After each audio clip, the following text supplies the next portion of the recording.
এই খাতা কার? দিদি, জি স্যার। এই খাতা কার? আমার স্যার। কি লিখছে এগুলো? কি লিখছি স্যার? আইল। আই বলেন বলেন। কি উল্টাপাল্টা লিখছে এগুলো? বলেন না স্যার কি লিখছি? কেন তুমি পড়তে পারছো না? না স্যার কিছু দেখতেছি না স্যার, সব ঝাপসা লাগতেছে। বলেন না স্যার কি লিখছি? তোমাকে আমি কতবার বলছি যে প্রতিদিন এই ধরনের ফাজলামি গুলো করবো না। কান ধরো। সেটা বলতে পারবে না, শুধু কাম ধরো। যাও সবাই আজকে আজ যাও। এই হচ্ছে ফুল আর এই হচ্ছে বিচের বাসন। কুমিল্লায় শিক্ষকের প্রেমের প্রত্যাখ্যিত হয়ে ছাত্রীর অকাল মৃত্যু। কুষ্টিয়াতে শিক্ষক প্রেমের প্রস্তাব ফিরিয়ে দেওয়াতে ছাত্রীর গলাগলি। খুলনায় শিক্ষকের জন্য ছাত্রীর গায়ে আগুন। এখন আপনি নিজেই দেখেন এখানে প্রত্যেকটা শিক্ষকের কত বছরের জেল আছে। এবার চিন্তা করেন আপনি কি দিবেন, ফুল নাকি বিষ? আমি দুইটার একটাও দিব। এই বিষের বোতল আমি নিয়ে গেলাম, ফার্দার কোন জ্বালাবা, বিষকে মারা যাবো। ও স্যার, ওই বোতলে কিন্তু বিষ নাই, 7 আপ আছে, খেয়ে দেখতে পারেন। ফাজিল একটা মেয়ে।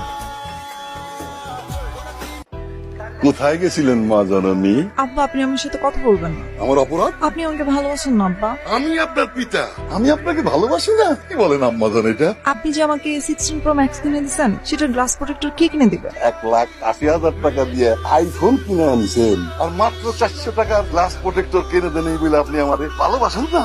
আজকেই আপনার প্রোটেক্টর আমি কিনে দেওয়ার ব্যবস্থা করতেছি। ঠিক আছে এবার বলেন কি বলবেন। এই যে পরীক্ষায় আপনি -3 পাইছেন, আমার মান সম্মান তো সব ফুটো হয়ে গেল মা জননী। আমার কি দোষ আব্বা? আমি বইতে যা থাকে তাই পড়ি, তাই লিখে আসি। এখন স্যাররা যদি আমাকে নাম্বার না দেয় এটা কি আমার দোষ বলেন? আপনি সত্যি বলতেছেন মা জননী? এই যে আপনার গা ছুঁয়ে বলতেছি, আমি একদম সত্যি বলতেছি। আচ্ছা যাক, আই লাভ ইউ স্যার।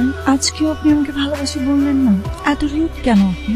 সারাক্ষণ রাত দেখেন। আই লাইক ইট, ভাল লাগে ব্যাপারটা আমার। আমার জামাই তো একটু ডিফারেন্ট হবে তাই না? কোচিং এ তো আপনাকে পড়াতে পারলাম না, এবার ঘরে ঢুকুন। শরীরটাই খারাপ আজকে। খারাপ আছিল, এখন ভালো হয়ে গেছে। আমি তো পাত্রী পায়া গেছি। কই পেয়ে গেছো? কোচিং এ তুই পড়াস। কে? রিদি। তুমি কি পাগল হয়ে গেছো মা? আর তুমি আর খবর পাইছো কই? তোমার তো বেহায়া অসভ্য বান্দর একটা মেয়ে আছে। খবরদার তুই এই মেয়েরে নিয়ে একটা বাজে কথা বলবি না, তাইলে কিন্তু আমি তোরে ঘর থেকে বাই করে দেবো। সমস্যা কি তোমার? তোমার সাহস। এই মেয়ে বেরাও বেরাও। দেখছেন আমার সাথে কেমন করে?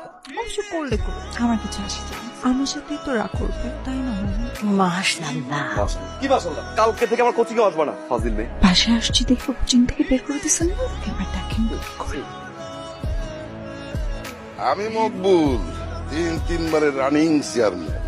আমার মেয়েরে মশা কামড়াবে, এটা কিছু হইলো?